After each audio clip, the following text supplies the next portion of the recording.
Well, good morning. Good morning to you. This is Simon. Hello, soulmusic.com. This is Mr. Simon Law. Mr. Simon Law. Soulmusic.com, folks. Hello.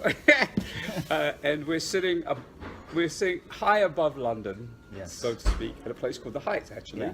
So it's a in central beautiful spot. London. Yeah. Gorgeous, lovely Both view. sides, there's views right over the rooftops. You see the whole of London almost. Anyway, that's not what we're here to talk about, is it? We could do. Well, we're good, but we're not really. So, for those of you who are soul music followers, you will have seen Simon's name on a number of records since the early 90s. Late 80s, late probably, 80s, yeah, okay. yeah. Most notably in his association with Soul to Soul. I've seen his name on records by Chante Moore, Brenda Russell, Shabba Ranks, Johnny Gill. Maxi Priest. There you go. And the reason that we're meeting today is because you have your first solo album. Mm-hmm. So for those who may not know much about your history, can you tell us how you came to enter the music industry, so to speak? Okay, absolutely. That's a lovely question, actually. My mother's was a professional singer. She actually sang with the BBC, which they're just over there, just right here, in the 50s. And my dad was an Anglican minister, and I grew up very much in a musical family, especially coming from my mum. Yes. And when I was 2 years old, the family moved out to Chaguanas in Trinidad. We lived in Trinidad till I was 7. And that was a very formative period as well. Not only was I exposed to all the classical music, Mum was a classical singer. Yes. I was exposed to all those beautiful rhythms and sounds of steel pan and everything in Trinidad. I feel very, very at home whenever I go to the Caribbean. Yeah. Very much so. Yes. And then we came back, and I went into Hereford Cathedral Choir. I was a choir boy in that choir from 9 till 14. Wow. And maybe folks don't know, but the life of in an English cathedral choir is like you're a professional musician, really, from as a kid. From the beginning, yeah. Because you really sing every day in the cathedral service. You do 3 on Sundays. You rehearse before school. You rehearse before school studies, and you rehearse after school. There's no sort of time for extra stuff. Very deep sort of exposure to music, very much in the English choral music tradition, but also we did festivals. There's a famous music festival in that area called the Three Choirs Festival, which I remember doing Benjamin Britten's War Requiem and incredible sort of orchestral pieces as well, so a big exposure to that sort of music. And then I started listening to music as a teenager and gravitating towards soul music and funk. Always loved music that had some kind of groove and funk and dirt in it, I really did, and I just gravitated more, and I started playing drums around that time. I'm a drummer first and foremost. Okay. People know me as a keyboard player, but I didn't know that. No, I had no idea. Wow. I play a lot of drums on this record, actually. A lot of the drums are me. But around that time, just before we started this, I was talking about my mentor, really. I did get to work with him eventually, but really I think my first musical mentor, somebody I really idolized, and was Maurice White of Earth, Wind and Fire. And devoured their music. Literally every album that came out I went deep with, and studied it, and sort of I know so many of my ideas have their origins in those listening sessions of just getting to grips and learning the drum parts and learning how he arranged things, and then learning about what his influences were, and the Charles Stepneys and the John Coltrane's and the Ramsey Lewis's, and it's just this lovely music. Has always this beautiful labyrinthine kind of just you trace it. I love the history of it too. I love history in general, really. So I kind of got into it all then, and then at high school started to have my own band and work on. Always interested in creating my own music. Yes. And then I went to college as a teacher. Got a teaching degree. Did a bit of primary school teaching. Didn't really feel happy in that. Always wanted to, get more serious about music. And so I chucked that in and went to work in a clothes shop on King's Road. Oh, you're kidding? Yeah, wow. And really sort of made the leap of faith. Yes. Tried to take my music more seriously, and luckily enough, I mean, my sister plays an important role, and my brother Christopher, who you just met, he was here. Because Christopher was a great supporter in those days, and my manager actually, and Joe and I, my sister, made lots of music. We played lots of gigs and sort of just doing that, but it wasn't really going anywhere. Right. And then I met a fella called Ross Anderson, who you might be familiar with. He was my earliest production partner. Okay. And when I met Ross, he had a studio in Kingley Street, not far from here. Yeah. And he was 10 years older than me, and he had all this knowledge, and I thought, wow, this is, my eyes lit up. And he was so generous with his experience and his knowledge, and shared it all with me, and started recording my own music, not just playing live. And we made a 12-inch, which we then took around to all the clubs. Yeah. Took it absolutely to the Africa Centre where Jazzie was, because was already a punter going to the clubs, going there. Went to Norman Jay's clubs a lot, loved the Rare Groove scene. And Jazzie liked the tune and asked me to come and get involved with them. Just like that? Really, just like that. What was it called? What was the song called? The song, and actually, the song was called City Heat. We called ourselves City Heat. And Peter Robinson, who's a fella just over there, the owner of Dome Records, signed it to Christmas. Really? Yeah. Wow. Okay. And that's my first association with Peter too. Wow.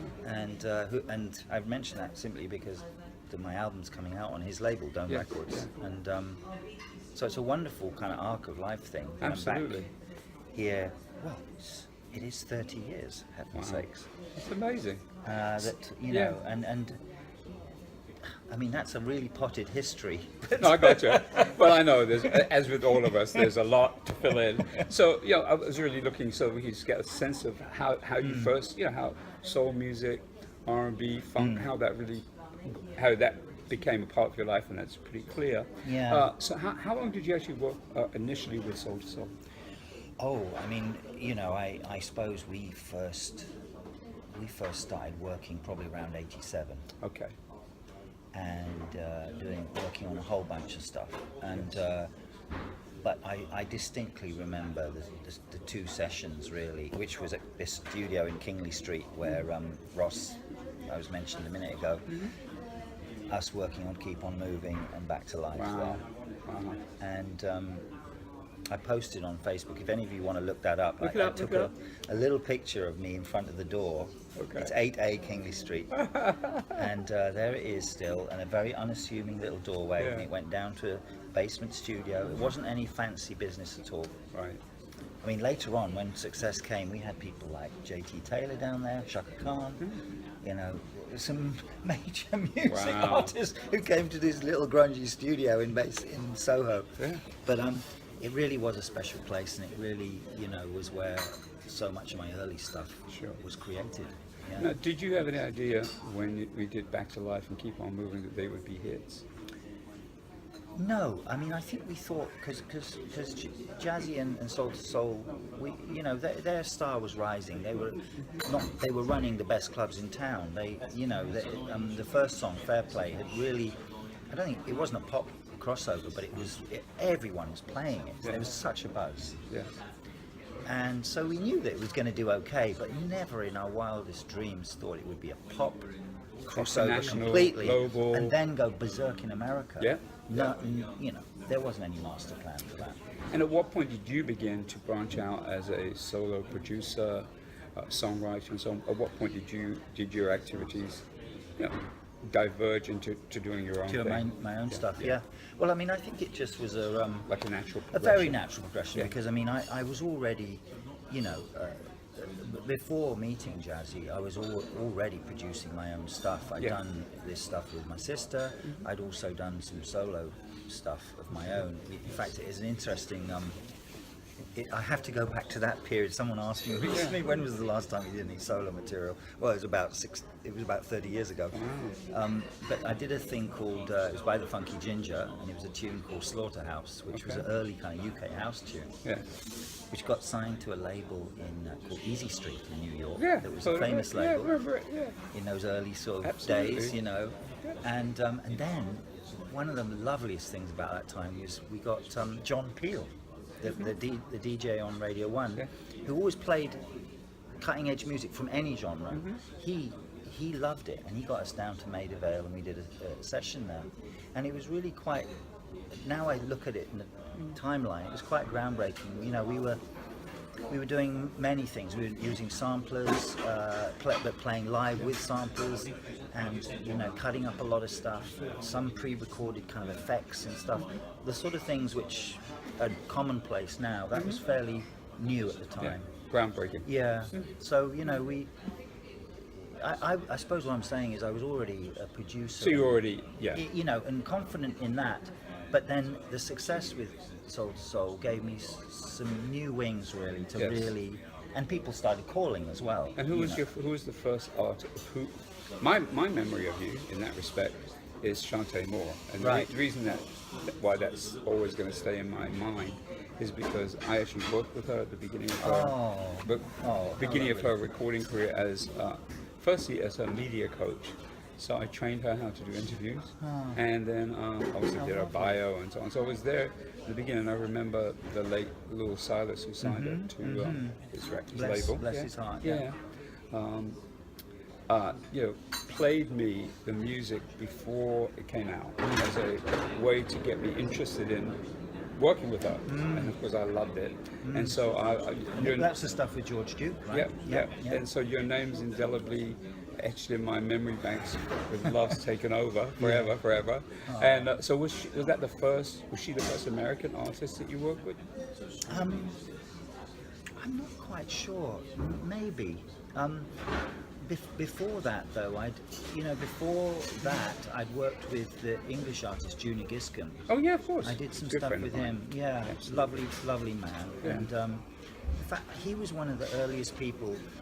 He was approached by MCA's label here in the UK, and I did, I think, 2 or 3 tracks with him on an album he was doing at that time. One of the tunes called Morning Will Come is very popular here. Absolutely. In the UK. Absolutely. And it was, you know, I was probably around a similar age to Junior. He might be a little older, but I mean, his success when he started off with Lynx, and then his international success. I mean, I really thought, wow, I'm working with Junior Giscombe. This is crazy. Wow. And but he was so lovely. I mean, I had some ideas. He worked with my ideas. We, you know, crafted stuff together. Ross was very involved, and the owner of the studio, and it was that was a really pivotal thing too, you know. And then we went to LA and started meeting labels there, and that's how the connection with Chante started. Well, we're not going to go into everything you've ever done because we'd be a very, very long interview. So let's fast forward now, because Chante Moore is on your new album, your solo album, as is your sister, yes, as is Caron Wheeler, as is Jazzie B, and other people, and Maxi Priest, and other people that I don't know. So we'll talk a little about people I don't know in a moment. So the main thing I want to ask you, first, most obvious question for me, is as someone who's been making music for such a long time, and as you just referenced, the last time you did it solo was in 1980 something. It's a simple question. It's got 2 words. Why now? Why now? Yeah, why now? It's interesting. Lots of people have been asking me that. I wonder why. What's taking you so long, man? I think it's a combination of things. I think that I was very happy as a well, I was going to say backroom person, but as a producer, as somebody who worked with artists, I love collaboration. I thrive in that situation. I'm not somebody who wants to go, hey, it's me, you know, and this is what I got to say. I'm much happier in that sort of role of working with wonderful, talented people and crafting something together.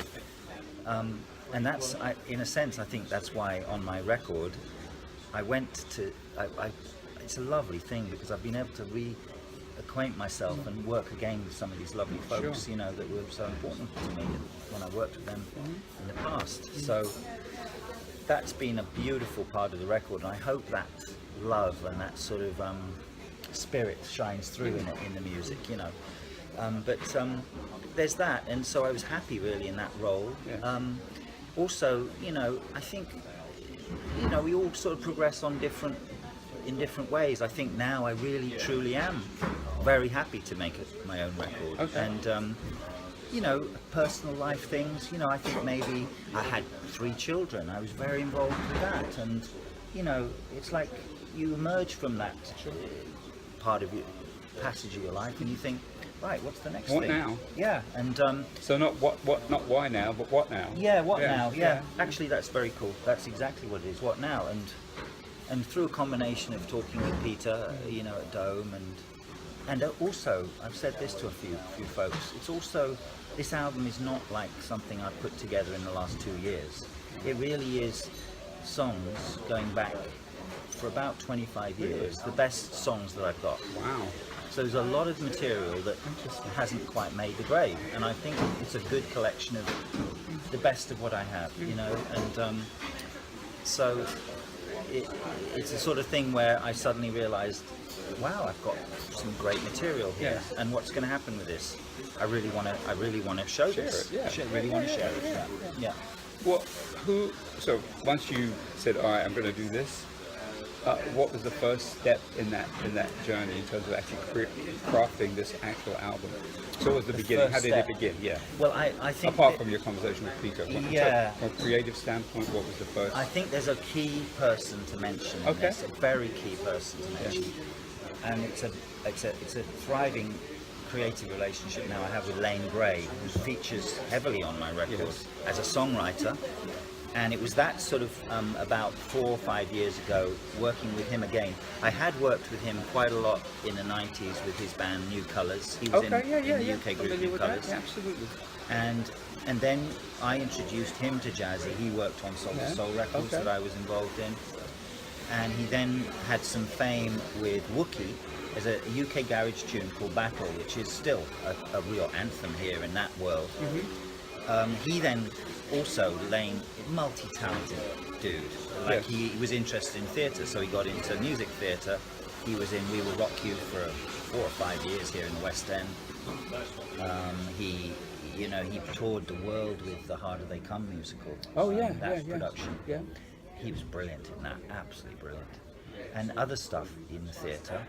He then moved to New York. I'd moved to Canada already. And now he's in Houston, and I'm in Canada. You know, well, at least you're on the same side of the Atlantic. We're in the same side of the Atlantic, but it's like we are truthfully working now much more closely than we ever done before. Really? We also used to live about a quarter of a mile from each other in South London. That's funny. And you know, haven't worked as closely as we do now. Yeah. But I think that sort of strength. That was like the catalyst. Yeah, that feeling like, wow, Lane and I, man, we've got some stuff happening here, and I felt so confident with it. I do now, you know, that real spark you have with someone, you know, when you sit down with them, you're going to create something really good, always, you know. And so, you know, his name, he does lead vocals on about 5 tracks, I think, but he's doing backgrounds on many tracks. He's co-written many of the tracks, even if he's not singing them. You know, so that was a thing that gave me also the confidence to say, right, I'm ready to do this now. Yeah. And how was it reuniting with some of the people I mentioned? Caron Wheeler, Jazzie B, Chante Moore. I can't see reuniting with your sister, because I assume you didn't really ever stop being related to your sister. I mean, in a way we did, though. You know, there was a whole period when I'd moved to Canada that we didn't work nearly as close or see each other as much. So that's great. You know, Joe and I have such a long musical history, and there's tons more stuff that we've got to do, and that will always be there. I mean, it was a joy to work with Chante again. I absolutely remember when she sent me. I sent her the music. We talked about it, and sort of, you know, and there was this one track, which is the one on the album called Higher. bless her heart, it took a while to sort of figure it all out and ideas, and then eventually she went in for a session to record it, and she called me up on FaceTime driving back from the studio having just done it, and she was so excited, and I hadn't heard it yet, you know, and I was like, well, I've got to hear it, you know.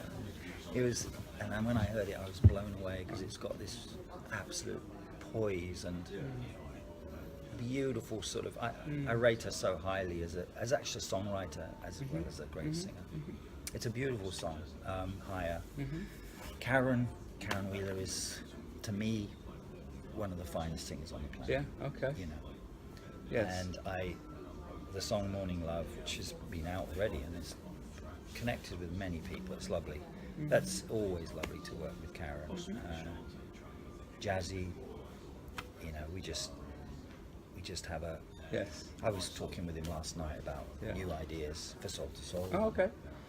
And it's that frisson, it's that kind of, you know, energy, sparky. Like we spark each other off every time, you know.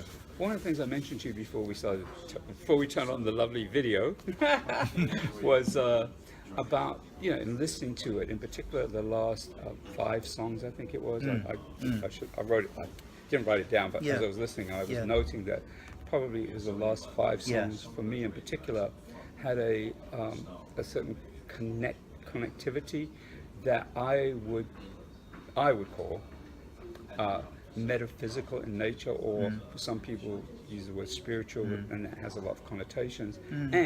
But there was a kind of, you mentioned Maurice White earlier, and when I think about my own development, not only as someone involved in music, but as a human being. Yes, as a human being, yeah. You know, that a lot of my pathway began with a conversation with Maurice White, that would, and so I understood from talking to him the thinking behind, you know, putting messages in music, and how, you know, one could use music to uplift people.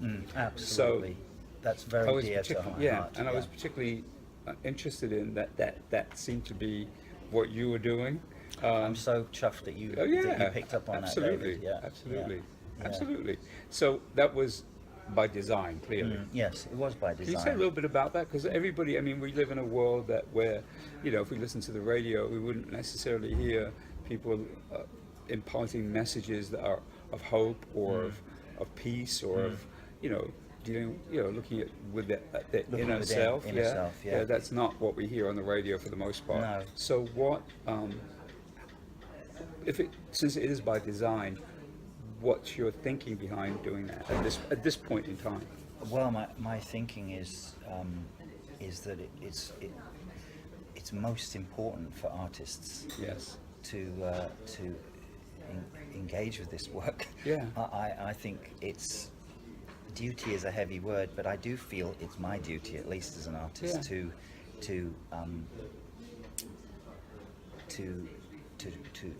try and lift people's spirits, to sort of look at the world and not simply just criticize it, or you know, for us to reach for our higher selves, to a higher consciousness. I believe that's there in every single person. It's there for every one of us, and it's there in every one of us. So I really wanted to have, well, that idea, even if the lyrics aren't completely, you know, some of them are really address this. On the record. Absolutely. I was thinking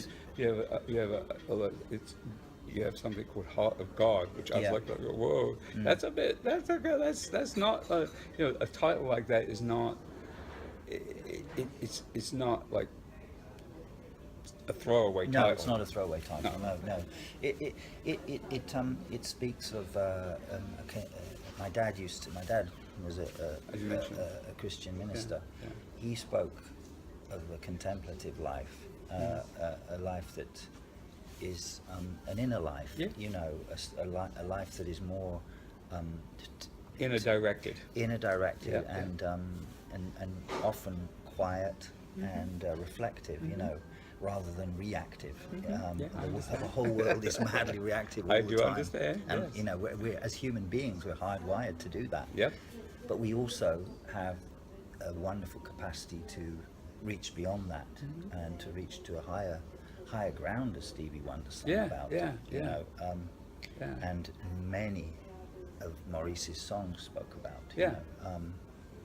So, and many other people, you know, and so I really wanted to be part of that tradition, Yeah, if you like. absolutely, You know? absolutely. Yeah. Well, what I was particularly struck by is the fact that, you know, you could have said, well, I'm going to do a whole album like that. And what you did, which I think was smart and particularly, was that there are a certain portion of songs that are, one could say, directed in that way. And then there are others that are not. Just been handed this. There you now. go. There you This go. is the first time I've actually just. That's the first time I've actually had Really? my CD in my hand. Yeah, You're I mean, joking? you know, the Wow. actual package. Yeah, Right, that's there you really go. lovely. Yeah. Well, you can't see it back too well. Wow. In fact, I'll just read you one little thing here, which So it's exclusive. It's the first time he's got the CD in his hand. this is addresses a little bit what we're talking about. Yes. But you know what? Hang on a sec. I've got to get my glasses. You want me to read it? Well, I've got glasses on. okay, yeah. It's the dedication here Yeah, I saw that to Maurice. It's at the there. top. Oh, okay. It's Oh, that bit, okay. yeah. Maurice White, my million miles away mentor. Maurice's music has been my education, my university, my inspiration since I can remember.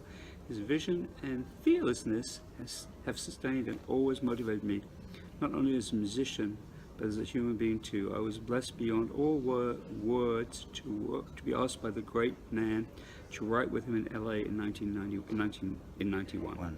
Lee Hamblin and I journeyed to California and wrote songs with him for a couple of weeks. I will treasure those days and all the glorious music he made for all my life. Rest in peace, love and light, eternal great man.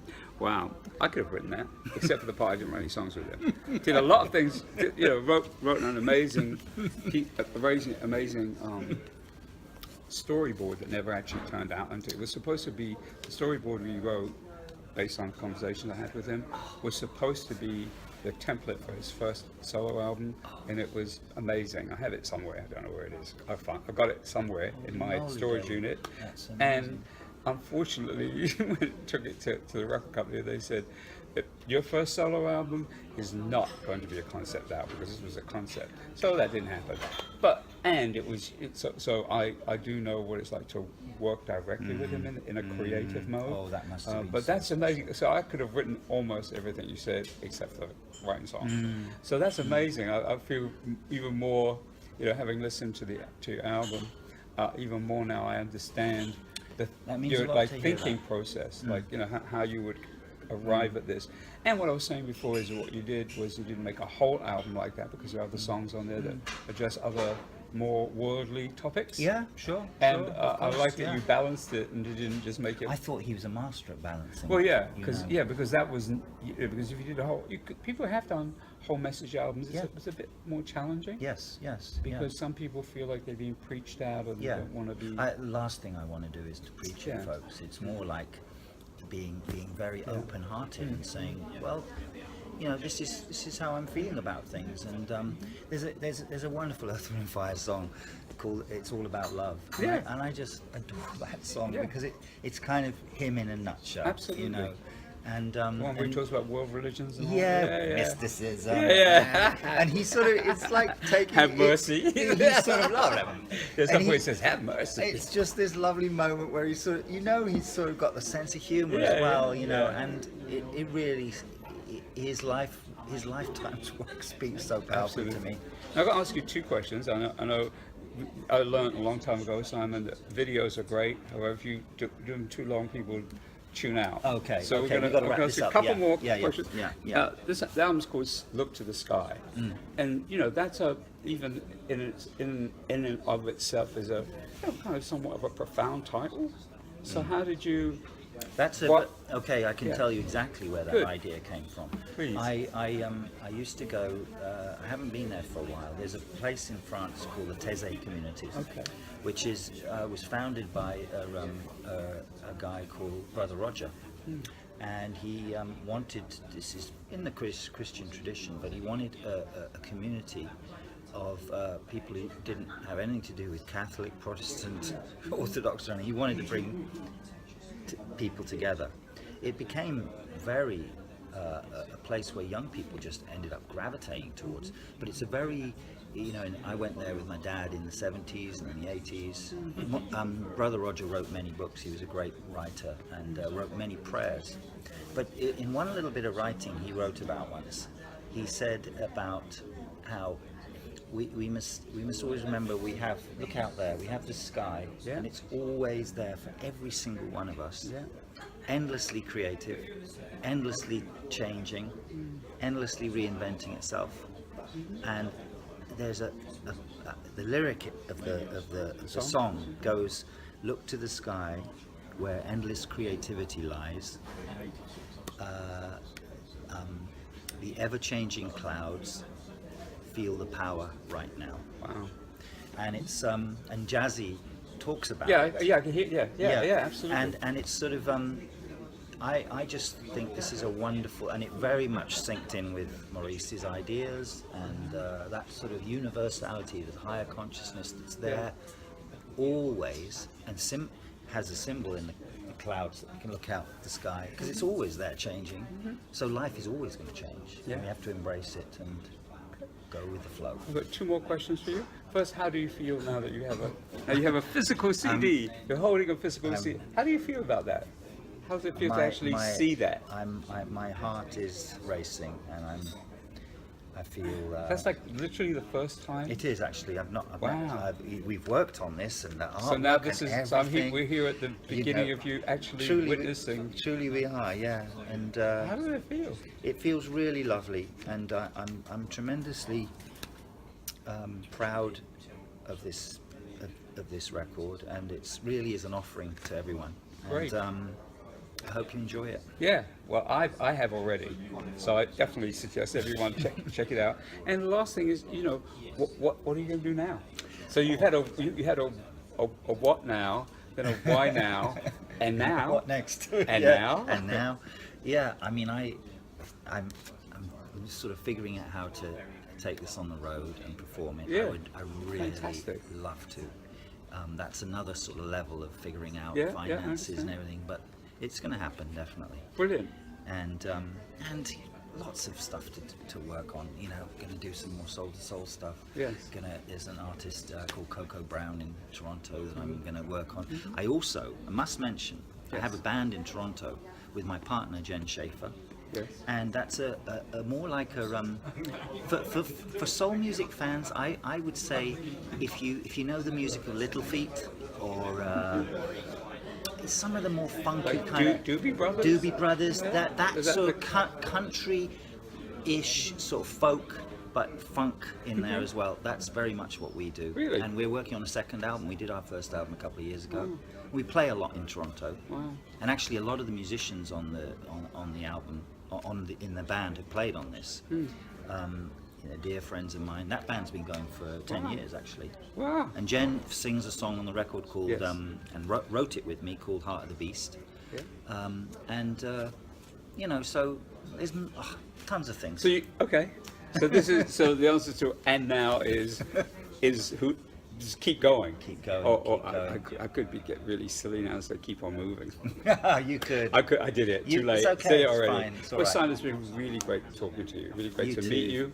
You too. I'm really happy to know that we have a Maurice White I connection. am. I'm thrilled, and I have to say, I would be incredibly fascinated to see that storyboard.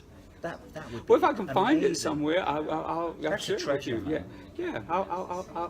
It's somewhere in my storage unit. If you Yeah. saw what my storage You unit gotta- looked you like, gotta- you'd be like, okay, I understand. It's buried in there somewhere. Anyway, I wish you every success with Thank you this. very much. You certainly want to make sure that people at soulmusic.com check it out, and hopefully our video will make a difference. Well, it's still whirring, isn't Yes, it? just Looks about. good. Yeah. All right, Simon. Okay.